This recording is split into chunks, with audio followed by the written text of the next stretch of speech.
The sun hung dead in the sky. It was our duty to drag it across the heavens with ropes of blood and screams. This was not murder. This was a cosmic duty for Huitzilopochtli. The Zócalo, that great bundle of years tied like reeds in a mat, drew near its unraveling.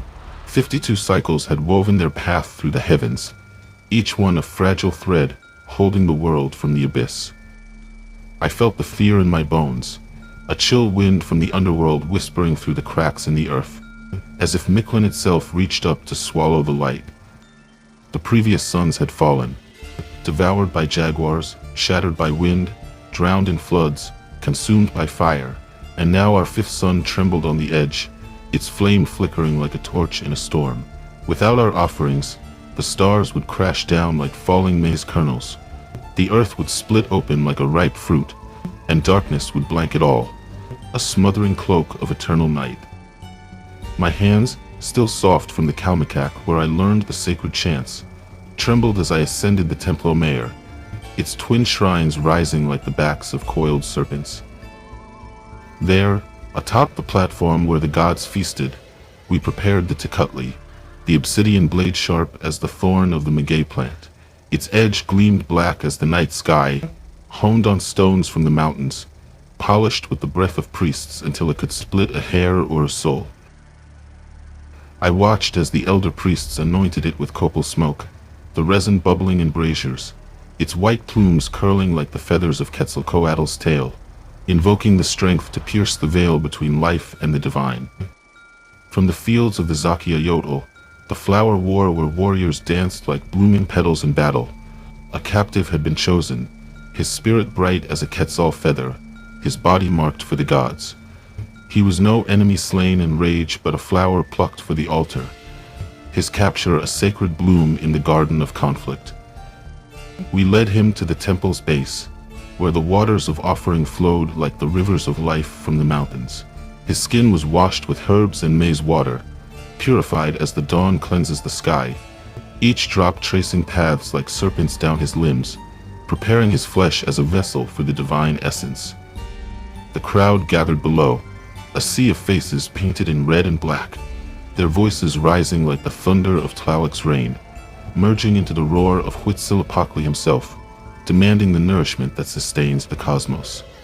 Their chants echoed off the stone, a chorus of drums and flutes that pulsed like the heartbeat of the earth, urging us upward. The staircase to the summit stretched before us, endless as the path of the sun through the underworld, each step a throb in my chest, a drumbeat echoing the captive's own pulse, climbing higher where the air thinned like the breath of the gods, the stone warm underfoot from the heat of past offerings, slick with the memory of blood like dew on morning leaves. At the peak, where the shrine of Huitzilopochtli perched like an eagle's nest, the moment arrived, the spike of our duty piercing the veil. The Huitzilopochtli flashed in the priest's hand, catching the sun's rays like a mirror of fire, its obsidian edge reflecting the golden disk above as if calling it to witness. Not a crude thrust, but a precise act, like the healer opening a wound to release poison. A lateral incision was made just below the ribcage, the blade slicing clean through skin and muscle, parting the flesh as one parts reeds for a mat. The hand then found the diaphragm, fingers probing the warm cavity, navigating the slick barriers like a serpent through water, until the warm, pulsating mass was grasped, the heart released from its cage of bones with a swift upward pull, still quivering with the tenali, the life force that fuels the heavens. Blood welled up like the sacred liquid from the maguey, its metallic tang mingling with the thick scent of copal incense rising from the braziers, a holy perfume that filled my nostrils, sharp as thorns yet sweet as honeyed pulque. The priest plunged his hand deeper, ensuring the grasp was firm, then lifted the heart high, still beating like a captured bird fluttering against the palm, offered to the sun as its precious cactus fruit, red and vital, screaming in silence for the light to continue its journey. The captive's eyes widened, a mix of terror like the shadow of eclipse and honor like the glow of dawn, knowing his essence would sustain the world. In that instant, as the heart rose, the crowd below fell into an eerie silence, the air heavy, not a breath stirring, as if the gods themselves held back the wind to listen. Then, with a final cry from the captive, a wail like the call of the owl heralding transformation, the body was flung down the pyramid steps, tumbling like a stone offering rolling to the earth, limbs flailing as it bounced, painting the stones in crimson streaks that flowed like rivers feeding the soil. The silence lingered after the scream, a void as deep as the cenote's waters, broken only by the faint drip of blood from the altar. The heart, now stilled in its offering, was placed into the Huitzilopochtli, the eagle vessel carved from stone, its beak open to receive the divine nourishment.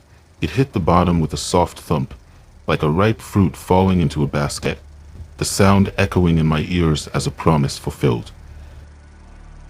From the blood that pooled, thick and warm as the sap of the saber tree, we gathered it to knead into the amaranth dough, the Huitzilopochtli seeds ground fine as dust from the stars, mixed with honey and the sacred Esli until it formed the idol of Huitzilopochtli, a statue rising like a warrior from the earth, its form molded by hands slick with the essence of life, baked in the sun's gaze to harden into a body the god could inhabit, fed by the very pulses that once beat in mortal chests.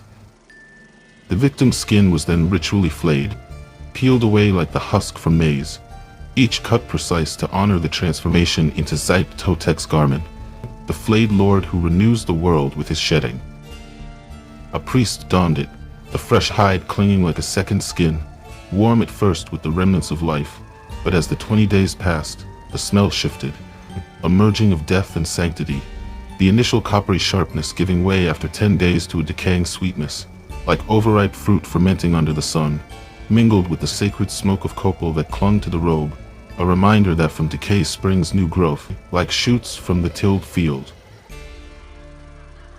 Finally, the skull was cleansed, its flesh stripped as one cleans bones for the oracle, and added to the tsimpantli, the great rack of heads that stretched impossibly vast, a forest of bone where 136,000 others stared back, their empty sockets like the eyes of stars in the night sky, arranged in geometric patterns that mimicked the calendar stones, rows upon rows spiraling like the coils of the feathered serpent, a testament to the countless offerings that had kept the sun aloft. The crack of bone as it was impaled on the wooden stakes rang out, sharp as the snap of dry reeds, echoing across the plaza where the people watched, their breaths held in awe. And then, as the ritual closed, the sun stirred in the sky, no longer hanging dead but pulling forward on those ropes of blood and screams, its rays warming the air once more, chasing away the creeping shadows that had threatened to engulf us. The world was saved for another day, the cosmic balance restored, the fear in my chest easing like mist dissolving at dawn, knowing our duty had fed the hungry heavens.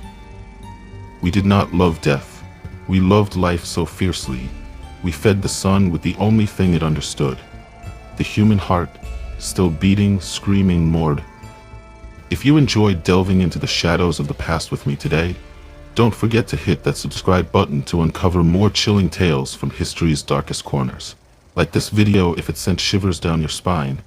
Drop a comment below with your own eerie theories or suggestions for future episodes, and share it with fellow history haunts. Until next time, sleep with the lights on.